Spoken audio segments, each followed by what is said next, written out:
pagpapalayo, minahal niya ang buo kong pagkatao para sa akin ang bawat parte nito. At paano niyo sa akin sasabihin na meron akong hinuhugot kung patuloy pa rin akong nagdurugo? Kung ang iniwan niyang mga salita ay nananatili pa rin nakaputla. Dito. 2 salita, 7 letra. Ayoko na. Hindi ba't napakadaling sabihin ng salitang ito kaysa sa pagbigkas mo sa sarili mong alpabeto? At bakit nga ba napakadali sa mga tao ang bumitaw? Oo, alam ko na mahirap ang umakyat sa hagdan katulad sa pagbaba. Ito na lamang ay yung katatamaran, pero ganito na nga lang ba ang pagmamahal?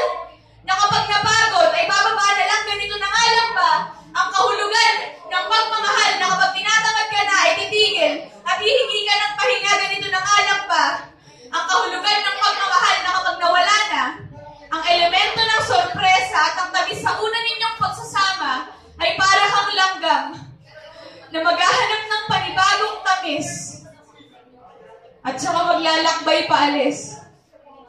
Alam mo, masyado tayong nagtitiwala sa kung paano nga mga simpleng bato ay naging matibay na semento. Ito ay ang mga pangako. Ito ang pundasyon ng bahay na minsan iginuhit mo, pero hanggang ngayon di kulay berde na dapat ay nasa damo ng bakuran ay wala pa rin akong naaaninag. At dahil gusto niyo ng pagbabalik tanaw, bumalik na naman tayo sa kwento ng katamaran, ng pagkapagod at ng pagkasawa, utang na loob. Ang taong tunay na nagmamahal ay hindi dapat tinatamad. Hindi ka lang dito gumagawa ng takdang aralin. Hindi ito larong taguan na kapag napagod ka, ay hihingi ka ng pahinga. Ang pag-ibig ay ang mismong pahinga. Ito yung masarap hanapin sa larong taguan. Ito yung solusyon sa lahat ng mahirap na gawain dapat. Ganito mo nakikita ang pag-ibig. Kasi dapat hindi ikaw yung nagmamahal lang. Dapat ikaw yung tunay na nagmamahal.